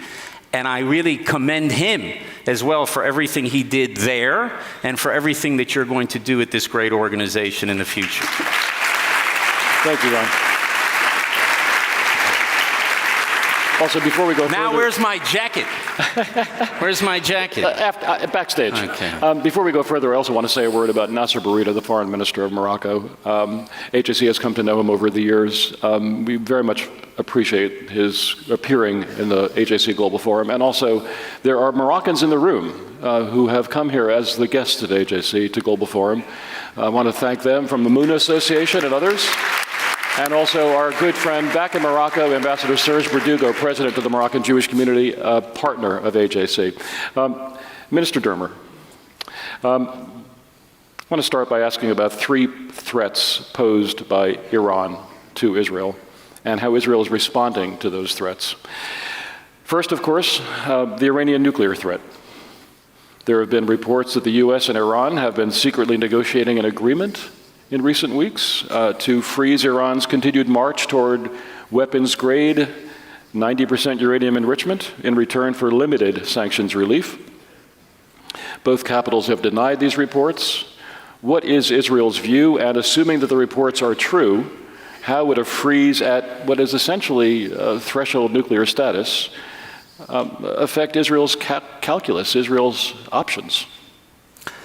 Well, first of all, let me just say that the United States, the Biden administration, has been very candid with us throughout this process, and we have very, very close cooperation. Some of you have heard the Prime Minister say that the cooperation between the two administrations are as high as it's ever been in security and intelligence matters, and that's true. And as somebody who served as ambassador for 7.5 years and been involved in the U.S.-Israel relationship at the highest levels probably for 12 or 13 out of the last 14 years, I can say that it's never been better. And we have candid conversations, and I think very frank and open conversations about Iran. We don't always agree on this issue. For us, any deal with Iran that would leave them with the infrastructure that they need in order to have a nuclear weapons capability is a non-starter for us, and we're opposed to it. You all remember that 8 years ago, the Prime Minister of Israel went to Congress and he spoke out against the nuclear deal at the time. Now, then they were talking about a deal that had sunsets, remember? And it was 5 years and 8 years and 10 years and 15 years, and it sounded like a long time. Well, we've already passed the 5-year point. The 8-year point is going to happen this October when all the missile restrictions on Iran will be removed. Then, 10 years, centrifuge restrictions are removed. And then 15 years, there's no restriction on stockpile. So it's very important for us that if you're going to do a deal with Iran, either you remove the physical infrastructure that they would need to have a nuclear weapons capability, or you don't put those sunsets in place. That was the core problem with the deal, is that it had these sunsets, which means that all the restrictions on Iran's nuclear program would be automatically removed. And in those 2 words, you understand Israel's opposition. So when I assess any deal, and when the Prime Minister does, or the Israeli government, we're going to look at, well, what is Iran getting and what is Iran giving up? Is Iran asked to remove its infrastructure? Is Iran asked to roll back its infrastructure? And what are they getting? So we know they're going to try to get money, and we know that they're not going to use that money to establish a GI Bill for returning members of the Revolutionary Guard, right? They're going to use that money to fuel their campaign of aggression and terrorism throughout the region, in Syria, in Lebanon, in Gaza, in Yemen, in all these areas where they're trying to essentially put a conventional noose around Israel's neck. And what are they giving up? And you just heard the Supreme Leader of Iran yesterday say that we're happy to do a deal.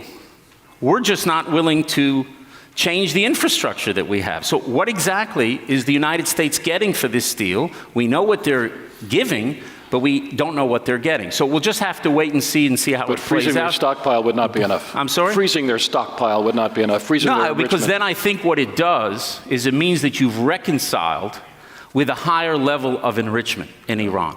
And we thought that was a bad idea then, and we think it's a bad idea today. But I must tell you, Israel is not surprised, saying we have an open, constant dialogue. I was just in Washington, and I met with the National Security Advisor, Jake Sullivan, along with our National Security Advisor, Tzachi Hanegbi, and we've had very candid conversations, and we're trying to do what we can to get on the same page as the United States, and we're going to continue to try to do that as this unfolds in the next few weeks and months. Okay, well, that level of cooperation is reassuring.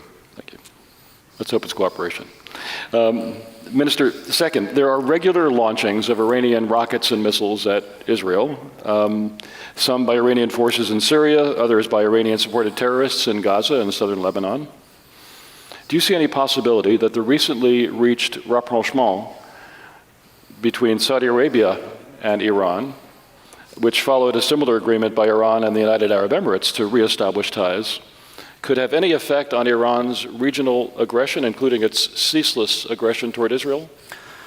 No, I don't think it's going to. It's certainly not going to affect it positively. If anything, it could affect it negatively, because as Iran becomes economically stronger, as I said, as it feels more confidence, then I think it is going to arm all of its terror proxies in the region even more, and that represents a real danger to Israel. A lot of people were concerned about this deal between Saudi Arabia and Iran. The way that I see it, I think that the reason why this deal happened is that there is a perception, rightly or wrongly, that the United States is taking a step back from the region.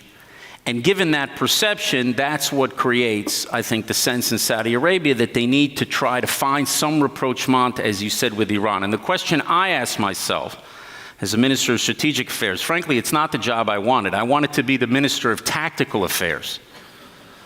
That's a laugh line. Oh, we missed that. Because no one's a tactician. Everyone's a strategist. By the way, anybody who wants to work for me, if you send me a resume and you say you're an expert in tactics, I'm going to hire you on the spot, because everybody's a strategist. But when I think about the issue strategically, I say to myself, do the Saudis understand clearly what Iran is? Have they changed their fundamental view of the dangers that Iran poses to them? And the answer is they have not changed their view. They understand exactly what they're dealing with, but they saw the Chinese as a party. Instead of the United States, they could bring the Iranians to the table. Why? Because the Chinese buy about 90%. About 88% of Iran's oil and we don't talk to Iran. Is bought by the Chinese. So they figure they can bring the Iranians to the table, and maybe they can help them solve the problem that they have in Yemen. Because the problem in Yemen for the Saudis is sort of like Israel's problem in Lebanon with Hezbollah. The Houthis are sort of the Saudis' Hezbollah. And they're hoping to extricate themselves from this situation there so the leaders of Saudi Arabia can focus on their vision for the future. And they believe that the Chinese can help deliver that. Now, time will tell whether that's true or not, but I think the question for Israel is, have the Saudis changed their fundamental posture vis-a-vis Iran? And I don't think they have. Does it affect in any way the long-range vision to have a strategic architecture for the Arabian Gulf that includes ultimately Israel?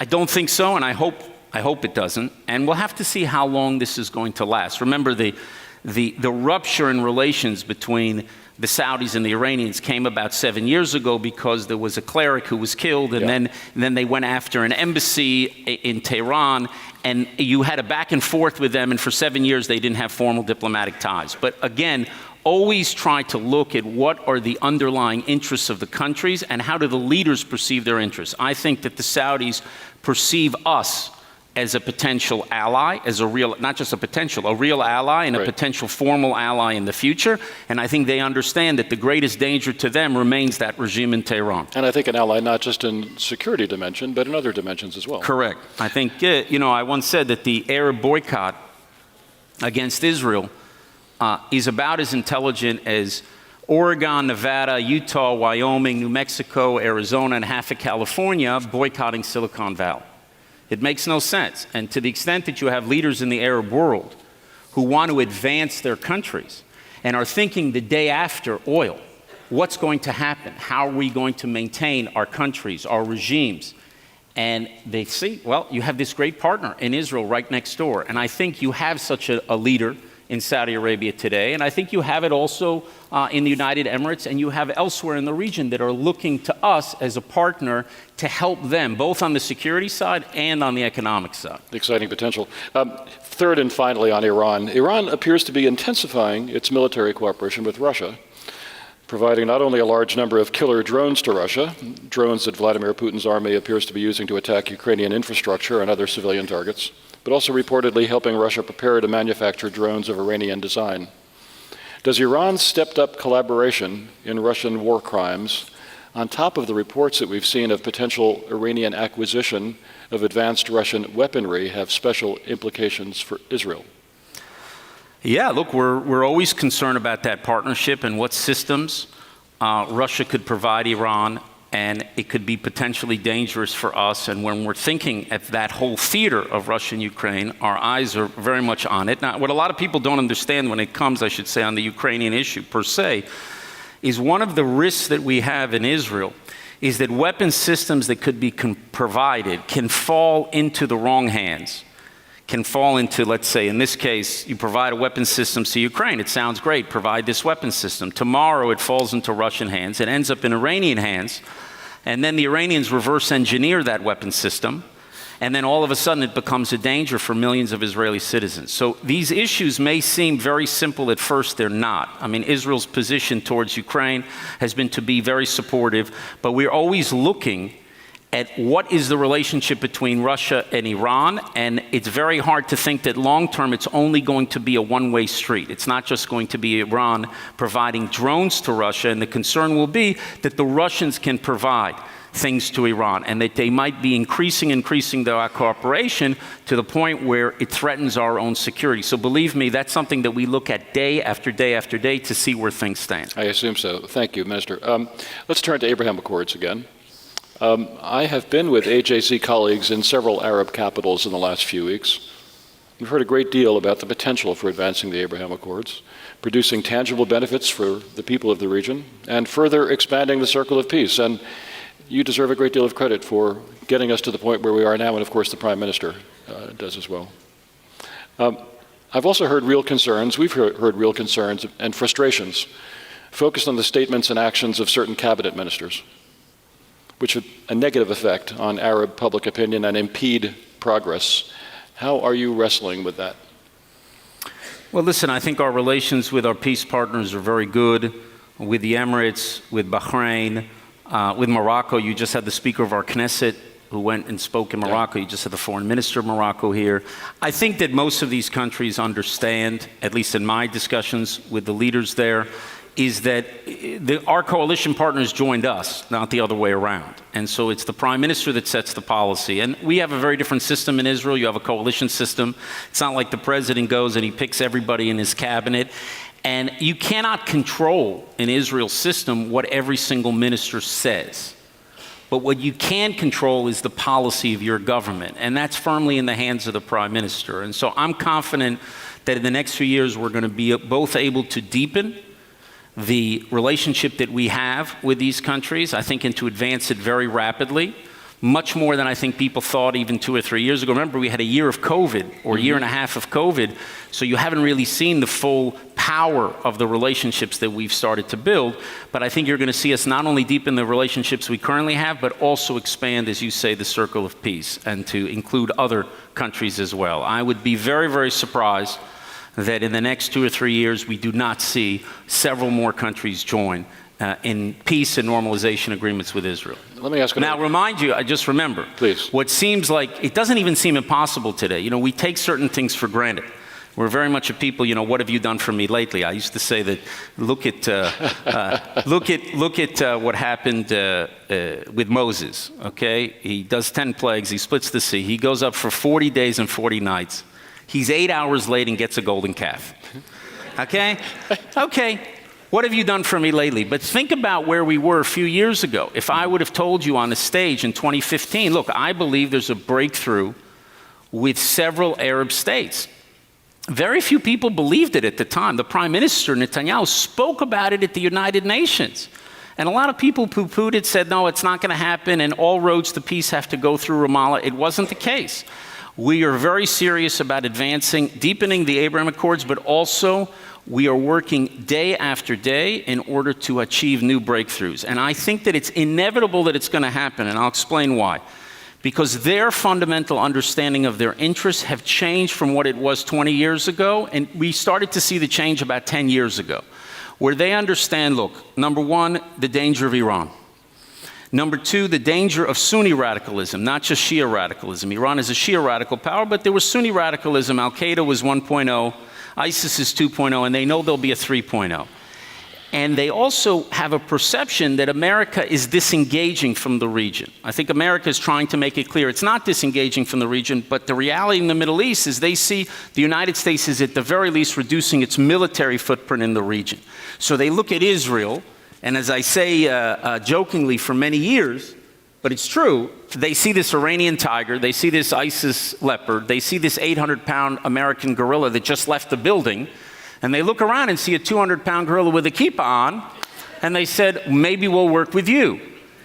And that's part of their security interests have not changed. And the second thing is what I said about this technology story, about Israel. We're not just the power in water and agriculture, in cyber, but also the innovations of the future, autonomous vehicles, artificial intelligence that now the Prime Minister is diving in, and what he did with cyber in Israel 10 years ago, he wants to do with artificial intelligence now to make sure that Israel remains a global leader in this.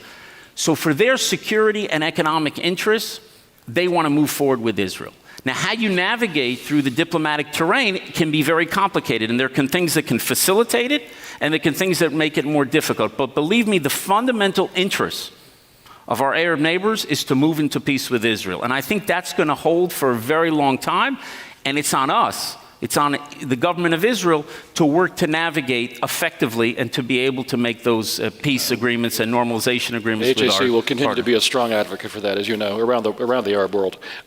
Finally, we're talking about the U.S.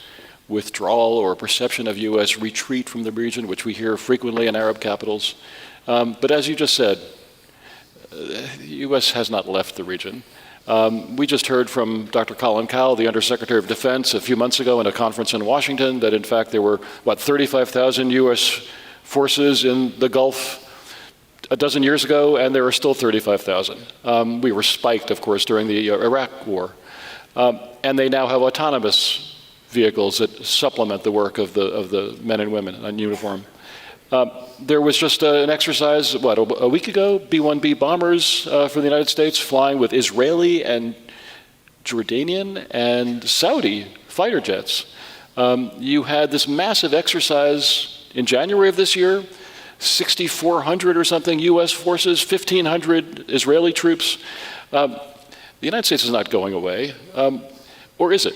How concerned are you about the U.S. continued commitment to Israel and continued commitment to the Middle East?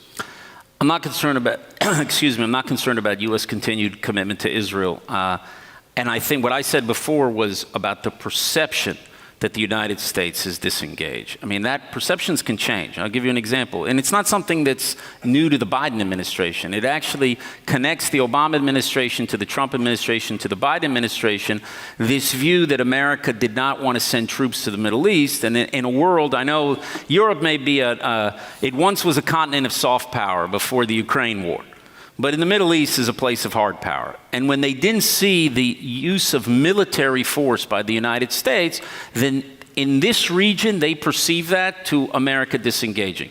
So for several years, even with the Trump administration, there was this belief, look, you don't want to get involved. Remember when the Trump administration announced that it was going to withdraw troops from Syria? It didn't even have a lot of troops in Syria, and people got very concerned, and it caused a lot of turbulence within Washington. Your Secretary of Defense at the time resigned.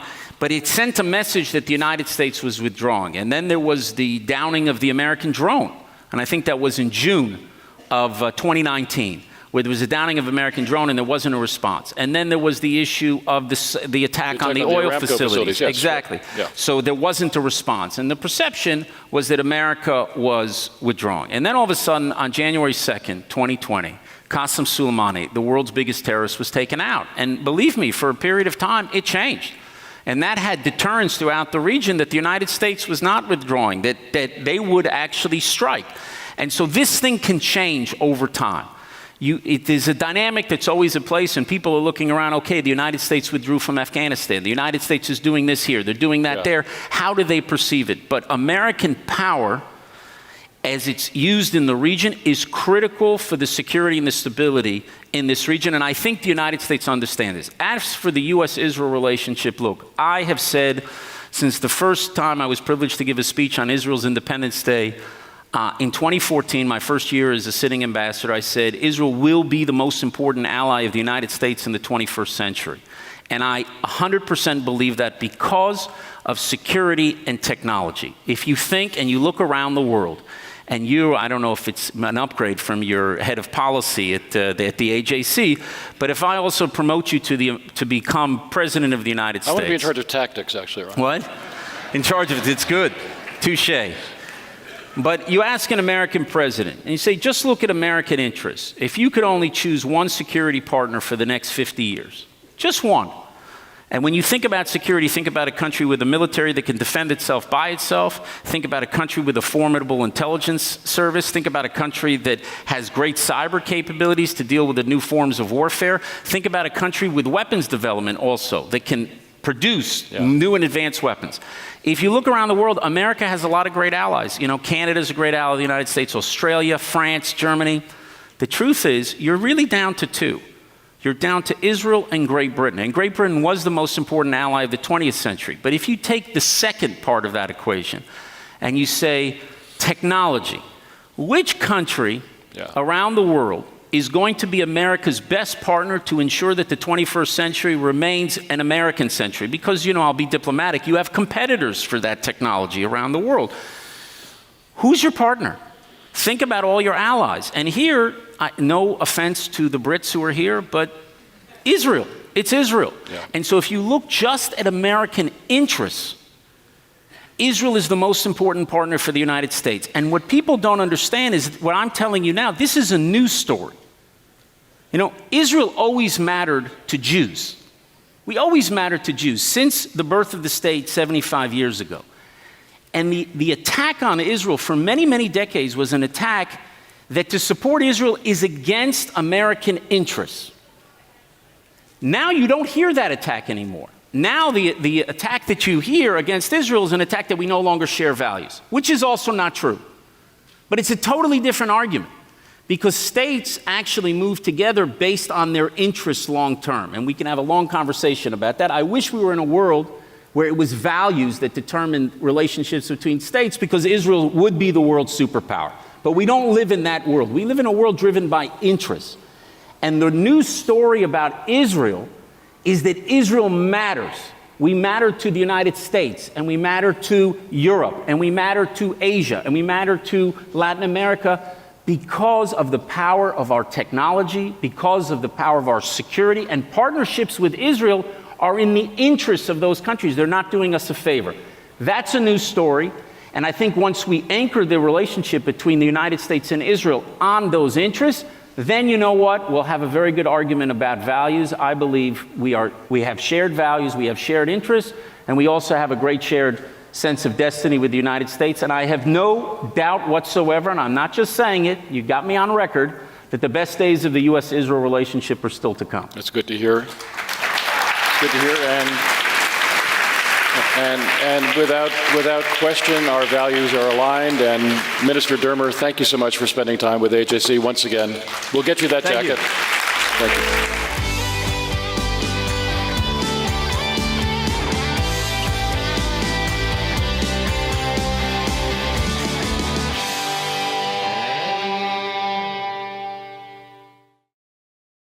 We would be pleased to send a complimentary DVD of this program to anyone who wishes to support JBS with a tax-deductible gift of $36, double chai or more.